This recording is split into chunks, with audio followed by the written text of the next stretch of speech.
Hello people, excuse my horrendous look this morning.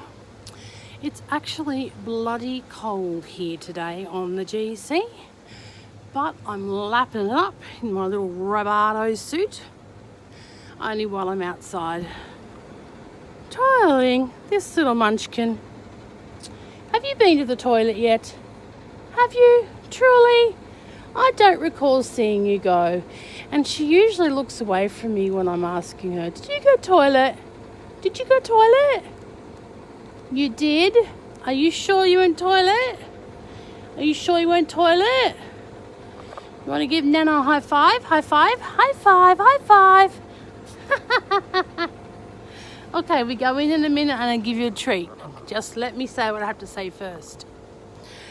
Okay, so this morning I got my second YouTube up and running. I've had it there for ages. The intention is in the near future I'll be starting up a boutique, online boutique, only online, and it will be a very small boutique at first. However, I'll tell you more when that date arises. But for now, I want to have a bit of chat about my spine, my back, where I'm at, what my intentions are now. So I've been in the public system now for probably almost 3 years. I've had approximately 3 MRIs, one CT scan, multiple ultrasounds, and multiple x-rays. This is all on my back. They show that I have prolapsed disc and nerve impingements from multiple levels in the thoracic, lumbar and sacral areas. Yes, I was told by the doctor that prolapsed discs, meaning more than one, oh my God, I'm so sorry I look so atrocious this morning, more than one can cause you pain. And obviously I have multiple levels of prolapsed discs and impingements to the nerves. What that means is my discs are, what is going on here? I had a wash this morning. Oh my God. God, I'm so sorry. Yuck. Anyway, so my discs have prolapsed. I mean, touching each other, or they're very minimal in height. And that's causing herniations, and therefore that herniation or that little bubble thing is touching the nerves, which is causing my pain.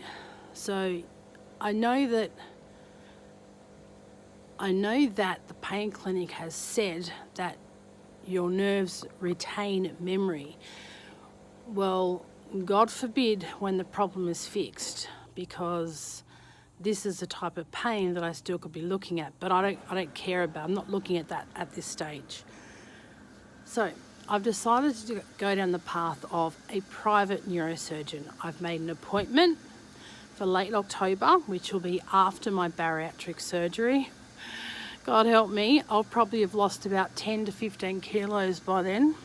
Totally will not be looking like my normal self. I hope I don't look like this, because it's really getting to me. What is wrong with me this morning? God, I am quite jovial this morning because I've decided to actually take the V as prescribed. So instead of having a quarter morning and night, I'm actually going to have a half a tablet morning and night. I'll miss out on the daytime one because I normally do have a midday sleep. The downside is I haven't been eating in the morning or in the afternoon. I generally eat dinner only. Guess that's not a bad thing because I will lose weight, and at the same time my liver should be shrinking for the operation, and I should be, in theory, losing weight. That may not be the case though, because the only exercise I get is coming down the stairs possibly once a day and going back up the stairs another time during that same day to toilet Miss Bambi. So Yes, I haven't forgotten. Just let Nana get through this, okay? So yes, I've decided to go down the route of a private neurosurgeon. I have restarted my Medibank Private, which is a private health fund, top cover, both hospital and this is the brain fog kicking in, both hospital and other, like dental, optometry, things like that. So I've restarted that up. By the time anything has to happen, I should have been with the healthcare fund for 12 months. Cross my fingers, everything goes to plan. So, and I'm sure it will, because I really have to get over the bariatric surgery prior to even having any neurosurgery. And they said at least 6 months. So that would mean April next year I'm looking at least minimum April, which is fine with me. I'm able to now control the pain a lot better, which makes Bettina a lot better of a person, of a human being. The only thing is I can't drive, I can't do anything like that. I can't operate machinery or do anything of that nature. And believe me, there's no qualms with me doing any of that. So I don't plan on hitting anyone with my car, don't plan on doing any damage to myself or my family in any car, for that fact, or using any machinery or anything of that nature. Yes, it is bloody cold here this morning. I'm freezing. And it's windy, but it's not windy, if you know what I mean. So yes, Dr. Ellison Stevenson, who works at the Pindara Private Hospital. It's actually a brand new hospital. It's only been open for about 2 or 3 years now. So we are very lucky on the GC to have a brand new public and private hospital. Now, by no means does the public system fail everyone. I'm saying it's failed me because, honestly, this is how I feel. I have not suffered enough, or I don't have enough pain to warrant any surgical intervention. But what really agitates me is the fact that they've spent all these years doing what they love doing. Doctor. They love being a doctor. They love being a neurosurgeon. I'm sure they're aware of other alternatives that someone can take. I mean, ketamine infusion. I can't mention any because no one's actually told me any. My GP is the only one so far, Gillian Colclough at Primary Care in Robina, has been the only one so far to actually come up with a lot of suggestions. I'm just trying to think of some of them. Obviously, Valium was my most recent medication, but I'm not talking medications. I'm talking physiotherapy, which I do at the Robina Health Precinct through the diabetes clinic. I see a high care podiatrist who's actually a doctor in podiatry because of the type of work she does. But that's not for my spine. I mean, and this is why I don't know, because these specialists who are neurosurgeons should know. They should have some idea. They should have some clue as to what other things can be done to help a patient. I'm in sheer agony. I'm living on high doses of morphine and Valium.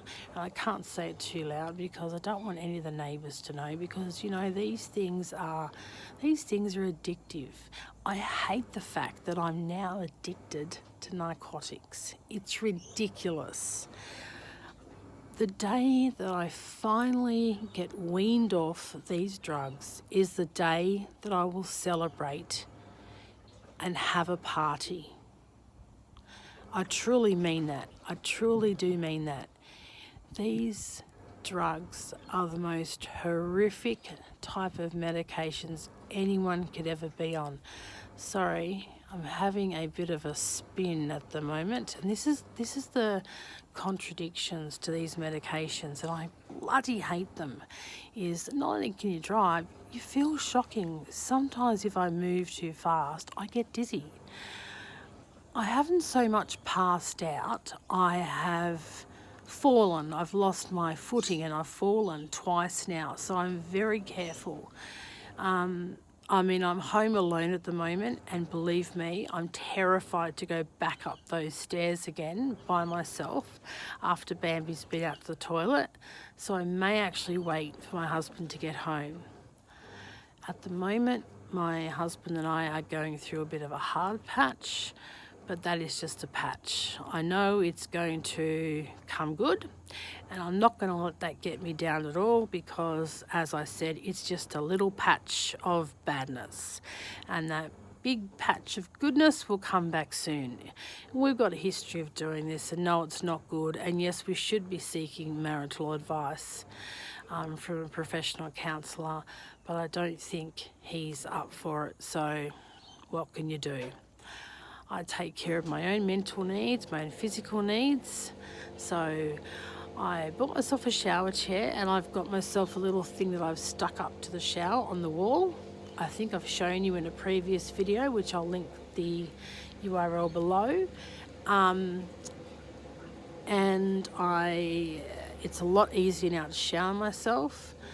I can't quite reach down to do in between my toes. So when I can, I do ask my daughter to help me out with those things when she's home. I absolutely hate it when you see someone that's got scum around their feet, and that's because they don't wash their foot properly. I mean, you get a washer, you wash it, you get down there and just scrub it. You scrub in between your toes, you dry in between your toes, you scrub your foot dry. You do these type of things to help to maintain your health. And I'm also diabetic, so if I don't be careful, I got a shard of glass in my foot a few weeks back, and I think I've shown the pictures online. I'll link that video below as well. And it's taken a long time to heal. So bariatric surgery is going to help me prevent all this stuff. It's going to make my system a lot healthier. Now, although I won't be eating a lot, for example, I'll only be eating a couple of tablespoons of food each meal time, and be taking 15 ml of liquid, say every 10 to 15 minutes for the first so many weeks. And eventually down the track, I will only ever eat a couple of spoonfuls of food. My diet will mainly consist of vitamins and minerals and caltrate that I put into my body through vitamins. So basically, I will live off those. I've been obese for most of my life. What I'm saying is I've enjoyed most of my life and most of my food. Now it's time to give that up for my health. I want to live. I'm 45 and I wouldn't mind living till 90, providing I was healthy and fit enough. And the surgery may enable me to come off either most of the drugs, half the drugs, a quarter of the drugs. I don't know what happens. We'll see what happens at the time. The neurosurgeons do say that this bariatric surgery will take away all my pain from my back. They say that the weight loss will alleviate the pressure on the discs and they'll go back to normal. So that we'll wait and see.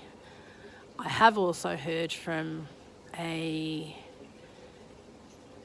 neurosurgeon as well, one that I went to see, who was in training. His boss was a lady and she no longer works there.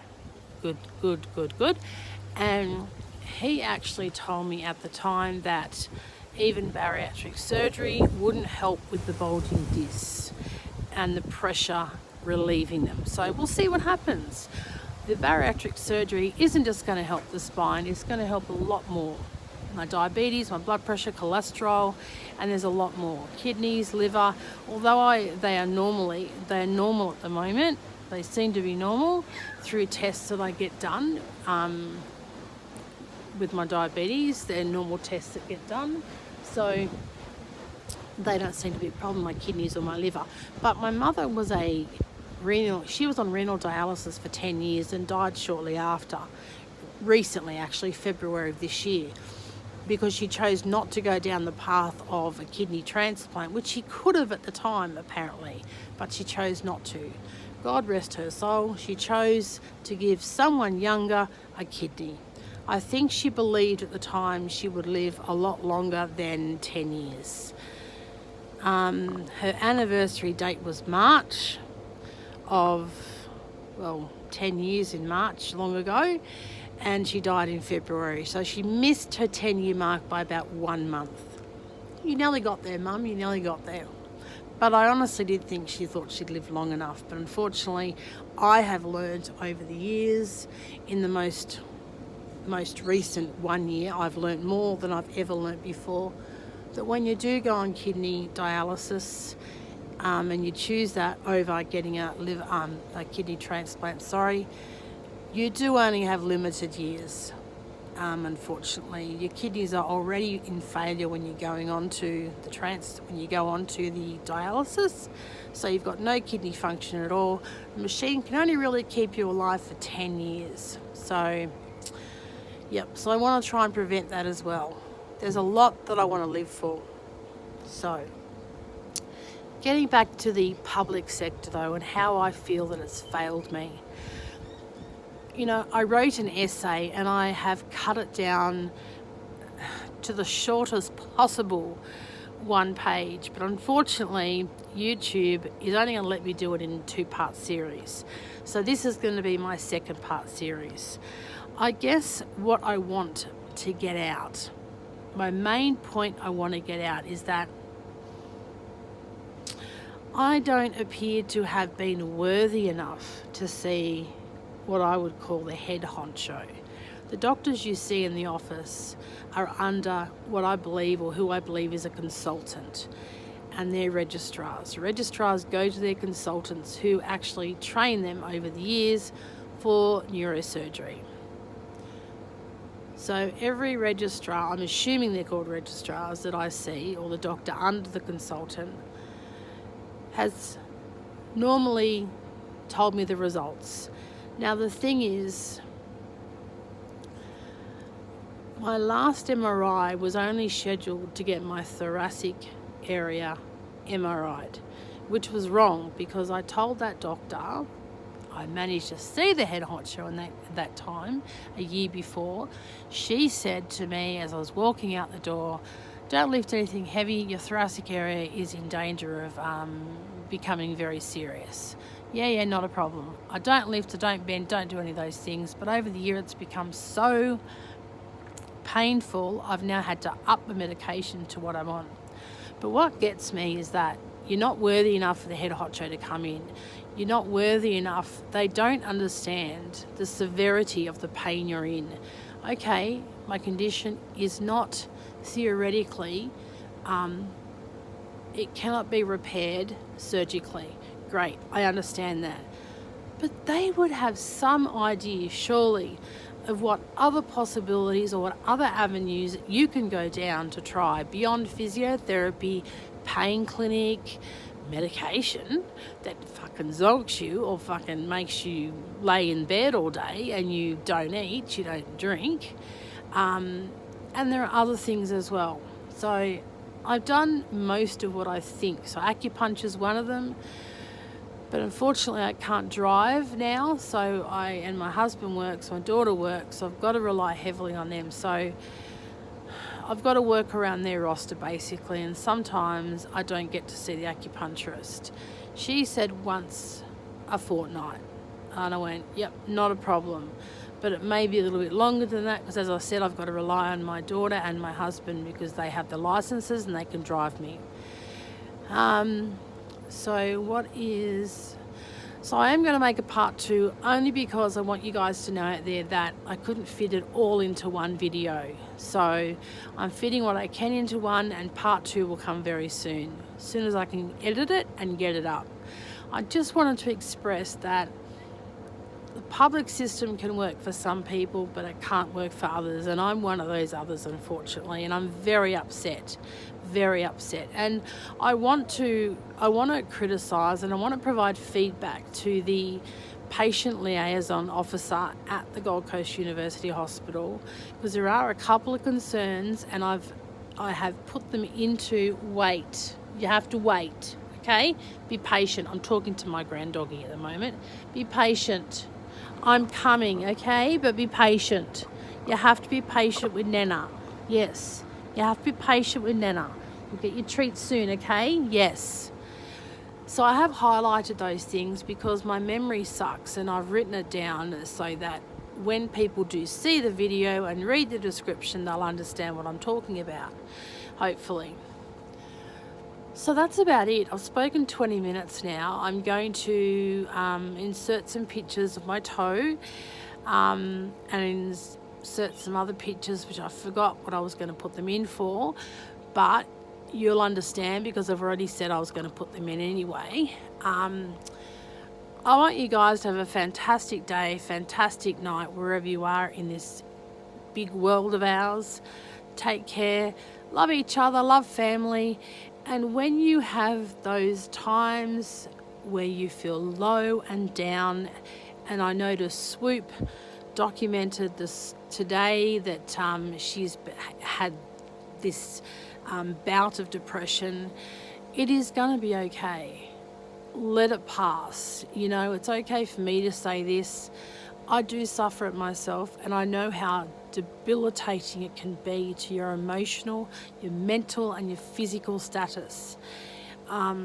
Someone told me once that you can have 7 bouts of major depression in your one lifetime. Well, we only have one lifetime, don't we? And I have suffered at least 2 or 3 so far, so I haven't got too many to go. But that would obviously mean that my life would be ending. So, and in the past, I have had suicidal tendencies, but I've seen specialists. I've changed my medication. It works much better with my pain medication. In the last 2 years, there's been no thought at all of any unsafe thoughts. But Swoop, you rang your mum. That's great. You've got your mum behind you. Don't forget, you've got family support. Okay, you need that family support. If you haven't got family, you've got Lifeline. I don't know what you've got in America or the UK or Europe, but I'm sure it would be freely advertised. Google what number to call if I'm suicidal. Google knows everything. You know, if you don't have a friends network, and I only have one friend, she's been my friend for a lifetime, over 25 years, there's nothing that we don't discuss. So I do discuss things with her, but she also is going through depression, so it's hard for her. So when I don't have her around, it's hard to speak to my family because my daughter has only recently discovered she's got depression as well, so we're seeking help for her. My husband knows I have depression, but cultural issues there. So I do know that I can ring if I need help at any time. I've got my doctor that I can support with. I have mental health. I have been in the mental health system once as an involuntary patient, and I can tell you now, there are so many people out there that were much worse than me, and by God, I don't know what they had gone through, but I felt them. Those poor buggers. You know, when you see those movies where you see someone just staring through a window and that's all you see them do, and the next minute they're walking up and down a hallway with this blank look on their face, and you know that something so terrible has happened to that person, that's what has made them do this. I get your Swoop, I get you. Make yourself get out in the sun. You need vitamin D. You need the sun rays. You only spend 10 or 15 minutes in the sun. You don't need 10 hours in the sun. Reach out for help if you don't know anyone or you don't have any support, because there is support out there. There absolutely is. And you know what? You'd be feeling like shit. You'd be feeling like you don't want to do a single thing, but make that one step. It only takes one step. Ring from your mobile. There is a hospital system that does have mental health, and mine was fabulous, the help that I got. I came off one medication, which was Zoloft. I cried for 2 solid days. I loved it when my family came to visit, but I hated seeing their faces. Shh. So as much as I never want to go back again, I know that I've never had those thoughts or tendencies ever again. I've never had them since I've come off that terrible Zoloft. I'm on an NDEM now, and they make a great difference.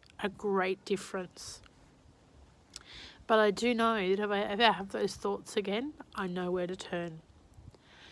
So don't lose hope. Anyone out there, don't lose hope. Because hope is a big thing. And hope doesn't discriminate.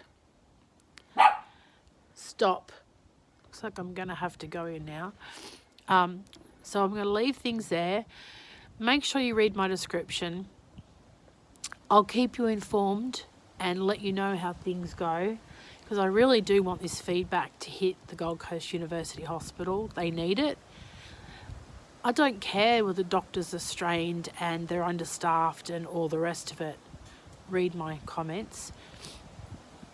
The hospital system need to learn from this, and although it did me good at the time and it worked for my benefit, I don't want to go through that channel again to get somewhere. Love you guys out there. Take care. Take care of yourself mentally, physically and emotionally. Take care of all 3 things. I will speak to you guys soon. Be a fan.